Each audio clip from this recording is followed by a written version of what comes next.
ایک نئے تازہ حملے سے کیے ہے جس میں بھارتی فوج کو نقصان ہوا ہے۔ اس سے پہلے ہم آپ کو بتا چکے ہیں کہ گزشتہ مہینے دسمبر کا مہینہ بھارتی فوج کے لیے خونی مہینہ ثابت ہوا ہے، جس میں تقریباً 20 سے زائد بھارتی فوجی مارے جا چکے ہیں۔ اور آپ جانتے ہیں 2 روز پہلے جو کشمیر کے اندر نہتے طلباء کو شہید کیا گیا، اس کے خلاف پورے کشمیر کے اندر احتجاج جاری ہے۔ دنیا بھر کے اندر بھارت کے اس ظلم کے خلاف آوازیں بلند ہو رہی ہیں کہ بھارت کے ظلم کو روکا جائے۔ ساتھ ساتھ ناظرین، بھارتی فوج نے دعویٰ کیا ہے کہ پاکستان کے ایک 14 سالہ لڑکے کو کشمیر سے گرفتار کیا ہے جو غلطی سے یا پھر جان بوجھ کر کشمیر کے اندر داخل ہوئے ہے۔ اس کے علاوہ ناظرین اطلاعات سامنے آ رہی ہیں کہ بھارتی پولیس نے دعویٰ کیا ہے کہ مودی حکومت کے نئے اقدامات کے بعد کشمیر میں رواں سال حملے کم ہوئے ہیں اور جو مجاہدین کے خلاف کارروائیاں ہیں وہ بھی کم رہی ہیں، کیونکہ اتنے حملوں کی نوبت ہی نہیں آئی ہے۔ حالانکہ ناظرین 2020 کا سال جہاں کشمیریوں کے لیے برا ثابت ہوا کیونکہ بھارتی فوج نے حملوں میں اضافہ کیا، نہتے کشمیریوں کو زیادہ گرفتار کیا، وہیں ناظرین مجاہدین کے حملوں میں بھی 2020 کے اندر 100 سے زائد بھارتی فوجی ہلاک ہوئے ہیں اور متعدد زخمی ہوئے ہیں اور کئی کو تو اغوا بھی کیا گیا ہے۔ مجاہدین کا دعویٰ ہے کہ ان کے لیے یہ سال بہت اہمیت کا حامل رہا کیونکہ اس میں بڑی تعداد میں لوگوں نے مجاہدین کے ساتھ شامل ہو کر اعلان جہاد کیا ہے۔ بہرحال ناظرین کشمیر کے اندر آزادی کی تحریک کو اب جہاد کے جذبے سے سرشار کرنا ہوگا اور کشمیریوں کو چاہیے کہ فیصلہ کن مارکے کے لیے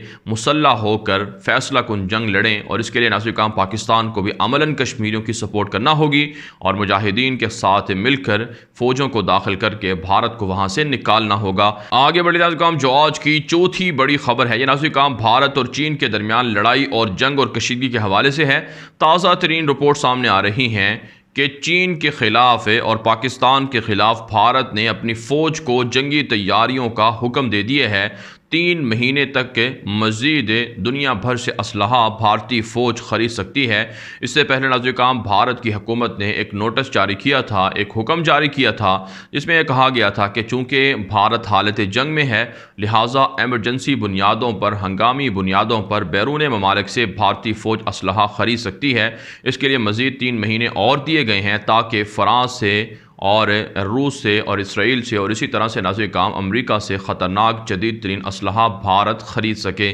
آپ جانتے ہیں بھارت اب تک کے گزشتہ 5-6 سالوں کے دوران تقریباً $100 ارب سے زائد مالیت کا اسلحہ مختلف ممالک سے خرید چکا ہے اور مسلسل اس میں اضافہ ہو رہا ہے۔ رواں سال بھی تقریباً $20 ارب کا اسلحہ خریدا گیا ہے، لیکن بھارت کا یہ جنگی جنون خطے کے امن کے لیے نقصان دہ ہو سکتا ہے اور پاکستان اور اسی طرح سے چین اپنے علاقائی ہتھیار تیار کر کے بھارت کے مقابلے میں تیاریاں کر رہے ہیں۔ ساتھ ساتھ ناظرین بھارت کا میڈیا دعویٰ کر رہا ہے کہ چین کے ساتھ مذاکرات حل کرنے کے لیے اگلے راؤنڈ کی تیاریاں کی جا رہی ہیں تاکہ ملاقات کا اگلا راؤنڈ جلد ہو سکے۔ بھارتی میڈیا کے مطابق چین کے حکام بھی اس حوالے سے تصدیق کر رہے ہیں، لیکن ناظرین ہماری رپورٹس یہ ہیں کہ بھارت اور چین کے درمیان کوئی بھی ملاقات کا راؤنڈ نہیں ہوگا، بلکہ اس سے پہلے لڑائی چھڑ جائے گی، جنگ چھڑ جائے گی، اور اگر مذاکرات کا راؤنڈ ہوا بھی تو وہ ناکام ثابت ہوگا۔ جبکہ ناظرین اطلاعات سامنے آ رہی ہیں کہ تبت بارڈر سے منسلک چین اور بھارت کی سرحد انتہائی خطرناک ماحول یا صورتحال بنتی ہوئی نظر آ رہی ہے۔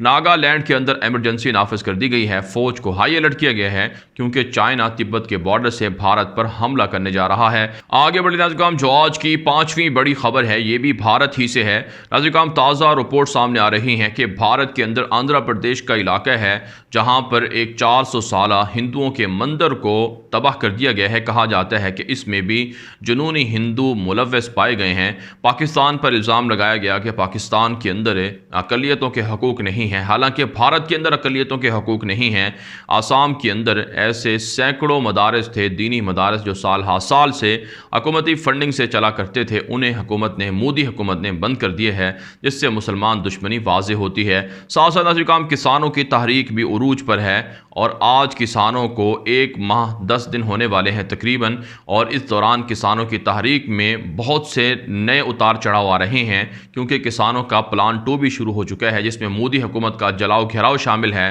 اور وہاں کے سسٹم کو، نظام کو تباہ کرنا ہے اور مودی حکومت کو بزور طاقت یا زبردستی اقتدار سے علیحدہ کرنا ہے۔ کہا جاتا ہے کہ ڈیڈ لاک برقرار ہے اور مودی حکومت کسانوں کے مطالبات نہیں مان رہا ہے، اس لیے اب کسانوں نے، سکھوں نے خالصتان کی تحریک کو بھی زندہ کرنا شروع کر دیا ہے۔ اور یہ کسانوں کی جو تحریک ہے یہ دراصل سکھوں کی خالصتان کی تحریک ہی ہے۔ دنیا بھر سے اور اسی طرح سے مختلف ریاستوں سے کسانوں کے جتھے آ رہے ہیں، گروہ آ رہے ہیں، جن سے کسانوں کی طاقت، سکھوں کی طاقت مضبوط ہو رہی ہے۔ پولیس کی چیک پوسٹیں، فوج کی چیک پوسٹیں ختم کر دی گئی ہیں، ان کے بیریئرز کو ہٹا کر بآسانی کسان دلی پہنچ رہے ہیں، اور بھارت کی اکانومی کو 30 کھرب روپے سے زائد کا نقصان ہو چکا ہے۔ آگے بڑھے ناظرین کرام، جو آج کی چھٹی بڑی خبر ہے یہ ناظرین کرام ترکی آذربائیجان کے تعلقات کے حوالے سے ہے۔ ناظرین کرام، ترکی کے وزیر دفاع نے دورہ کیا ہے آذربائیجان کا، جہاں آذربائیجان کے صدر الہام علیف نے ان کا شاندار استقبال کیا ہے،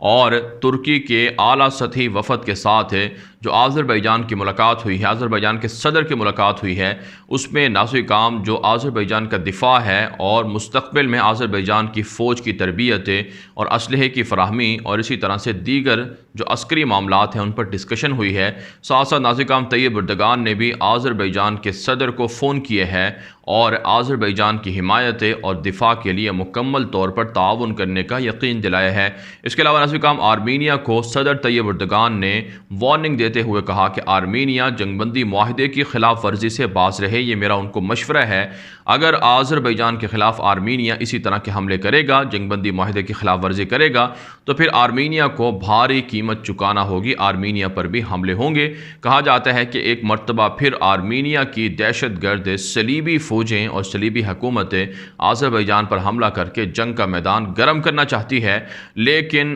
آرمینیا کے اندر عیسائی وزیر اعظم کے استعفے کے خلاف مسلسل مظاہرے ہو رہے ہیں اور وہاں کے حالات خراب ہیں، اس لیے ہو سکتا ہے کہ اب آرمینیا اگر حملہ بھی کرے تو آذربائیجان مکمل آرمینیا پر کنٹرول حاصل کر لے گا۔ آگے بڑھے ناظرین کرام، جو آج کی 7ویں بڑی خبر ہے یہ ناظرین کرام اسرائیل، فلسطین اور دیگر گلف ممالک کے حوالے سے ہے۔ تازہ ترین رپورٹ سامنے آ رہی ہیں کہ اسرائیلی میڈیا نے دعویٰ کیا ہے کہ 2022 کے اندر اسرائیل کی آبادی بھی فلسطینیوں کی آبادی کے برابر ہو جائے گی۔ جتنے فلسطینی ہیں دنیا کے اندر اتنے ہی اسرائیل کے شہری ہوں گے۔ ناظرین کرام، کہا جاتا ہے کہ مسلسل اسرائیل کے اندر آبادی کو بڑھانے کی مہم جاری ہے، اور تقریباً 1 کروڑ کے لگ بھگ آبادی 2021 کے اینڈ تک ہو جائے گی، اور اب اس وقت 92 لاکھ تقریباً آبادی ہے اسرائیل کی۔ لیکن ناظرین کرام، اس میں جو بات سمجھنے کی ہے وہ یہ ہے کہ یہودی دنیا بھر کے اندر مسلمانوں کی تعداد کو کم کر رہے ہیں۔ مسلمانوں کے خلاف متعدد ایسے منصوبے NGOs کے ذریعے سے اور دیگر تنظیموں کے ذریعے سے شروع کروائے گئے تاکہ مسلمانوں کی آبادی نہ ہو، مسلمانوں کے بچے پیدا نہ ہوں، اور اس کے مقابلے میں یہودی آبادی بڑھا رہے ہیں تاکہ وہ دنیا میں اکثریت میں ہو جائیں اور مسلمانوں پر، عیسائیوں پر، دیگر مذاہب کے لوگوں پر وہ حکومت کریں۔ اس لیے مسلمانوں کو بھی سمجھنا چاہیے کہ اللہ کے رسول صلی اللہ علیہ وسلم کے فرمان کے مطابق کہ ان کی امت کو زیادہ ہونا چاہیے تاکہ وہ قیامت میں فخر کر سکیں، اس لیے آبادی کو بڑھانے کا سلسلہ جاری رکھنا چاہیے۔ اس کے علاوہ ناظرین کرام اطلاعات سامنے آ رہی ہیں کہ اسرائیل نے دعویٰ کیا ہے کہ 2021 کے اندر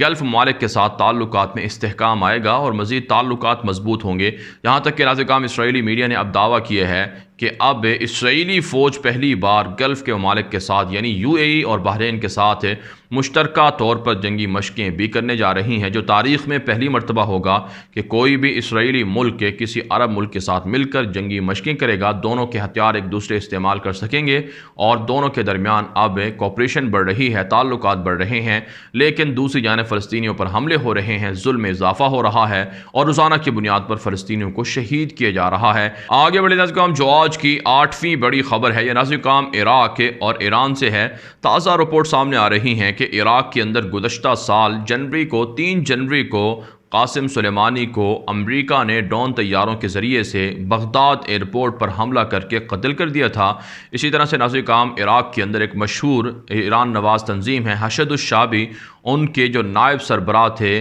ابو مہدی المہندس، ان کو بھی مار ڈالا گیا تھا۔ ایسے میں ناظرین کرام پہلی برسی عراق کے اندر آ رہی ہے اور حشد الشعبی اور دیگر مسلح تنظیموں کی جانب سے قاسم سلیمانی کے نام سے اور ابو مہدی المہندس کے نام سے بغداد کی سڑکوں کے نام تبدیل کر دیے گئے ہیں۔ یہاں تک کہ ناظرین کرام بغداد ایئرپورٹ کی طرف جانے والی انتہائی اہم اور مصروف شاہراہ کا نام بھی ابو مہدی المہندس کے نام پر رکھا گیا ہے، جس پر عراقی حکومت نے حشد الشعبی کو وارننگ دی ہے کہ وہ حکومتی معاملات میں دخل اندازی سے باز رہے۔ ناظرین کرام، کہا جاتا ہے کہ عراق کی مصطفیٰ کاظمی کی حکومت اس وقت امریکہ کی خواہش پر اور امریکہ کے تعاون سے جو مسلح تنظیمیں ہیں جنہیں ایران سپورٹ کرتا ہے ان کے خلاف کریک ڈاؤن کرنا چاہتی ہے، لیکن حاشد الشعبی نے کہا ہے کہ وہ مصطفیٰ کاظمی کی حکومت کو چلنے نہیں دیں گے اگر انہوں نے ان سڑکوں کا نام تبدیل کیا۔ تو اس سے ناظرین کرام آپ سمجھ سکتے ہیں کہ کس طرح سے ایران اور عراق کے درمیان وہاں مختلف امور پر رسہ کشی جاری ہے۔ آگے بڑھے ناظرین کرام، جو آج کی 9ویں بڑی خبر ہے یہ ناظرین کرام امریکہ، ایران اور اسرائیل کے درمیان جنگ اور تناؤ کے حوالے سے ہے۔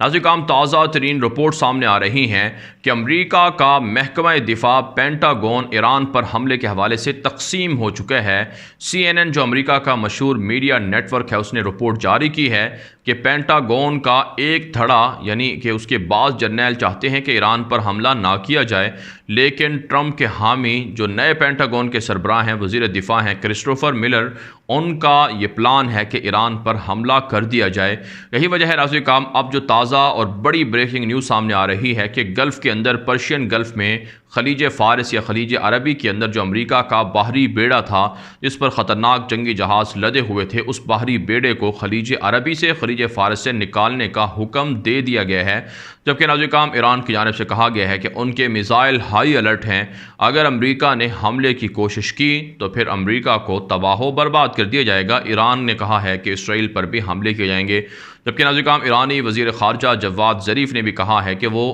جنگ نہیں چاہتے، لیکن اگر امریکہ نے کوشش کی تو پھر جنگ شروع ہو سکتی ہے۔ ساتھ ساتھ امریکہ پر الزام لگایا کہ ٹرمپ جاتے جاتے ایران کے خلاف حملہ کرنے کی منصوبہ بندی کر رہے ہیں۔ بہت سے ماہرین کا ماننا ہے کہ ان کے درمیان یہ لفظی جنگ ہے، حقیقتاً پس پردہ یہ سب ایک ہیں، یہ نورہ کشتی ہے ان کے درمیان، در حقیقت ایسا کچھ بھی نہیں ہے، بیک ڈور یہ سب ایک ہیں۔ آگے بڑھے ناظرین کرام، جو آج کی 10ویں بڑی خبر ہے یہ ناظرین کرام برطانیہ سے ہے۔ برطانیہ بالآخر یورپی یونین سے بریکزٹ ڈیل کے بعد تقریباً 4 سال کا عرصہ لگا ہے، اس کے بعد یورپی یونین سے علیحدہ ہو چکا ہے۔ ایسے میں ناظرین کرام ایک دلچسپ خبر سامنے آ رہی ہے کہ برطانوی وزیر اعظم بورس جانسن کے والد ہیں جن کی عمر تقریباً 80 سال ہے، جو سابقہ یورپی یونین کے جو پارلیمنٹ ہے اس کے ممبر بھی رہ چکے ہیں، انہوں نے فرانس کی نیشنلٹی کے لیے اپلائی کرنے کا اعلان کر دیا ہے۔ ان کا دعویٰ ہے کہ چونکہ ان کی والدہ یعنی کہ بورس جانسن کی جو دادی ہیں وہ فرینچ تھی، فرانسیسی تھیں، لہٰذا وہ فرانس کے اندر رہنا پسند کریں گے۔ اور ناظرین کرام کہا جاتا ہے کہ بورس جانسن نے بریکزٹ ڈیل کی قیادت کی ہے، یعنی کہ برطانیہ کو یورپی یونین سے علیحدہ کروانے کی جو پوری تحریک تھی اس کی قیادت کی ہے، جبکہ ان کے والد اس کے خلاف تھے اور انہوں نے مخالفت میں ووٹ دیا تھا کہ یورپ کے ساتھ برطانیہ کو علیحدہ نہیں ہونا چاہیے۔ اب ان کے والد برطانیہ چھوڑ کر فرانس منتقل ہونا چاہتے ہیں۔ یہ حیران کن واقعہ ہے۔ کہا جاتا ہے کہ بریکزٹ ڈیل کے بعد برطانیہ کے یورپی یونین سے علیحدہ ہونے کے بعد دنیا کے اندر یورپ کا جو دبدبہ تھا، رعب تھا، وہ ختم ہو چکا ہے، اور اسی طرح سے ناظرین کرام دونوں کے درمیان اختلافات اس قدر بڑھ چکے ہیں کہ اس کی وجہ سے دونوں طرف کی جو کمپنیاں ہیں ان کو بڑا بھاری نقصان ہوگا۔ بہرحال ناظرین کرام دنیا بھر سے تھی آج کی 10 بڑی خبریں۔ ان خبروں کے حوالے سے آپ کی کیا رائے ہے؟ اپنی رائے کامنٹ کے ذریعے سے ضرور ہم تک پہنچائیں۔ مزید خبروں کے لیے آپ ہمارے ٹویٹر اکاؤنٹس دنیا میرے آگے اور غلام نبی مدنی فالو کر سکتے ہیں۔ آج کے لیے اتنا ہی، اجازت دیجیے، اللہ حافظ۔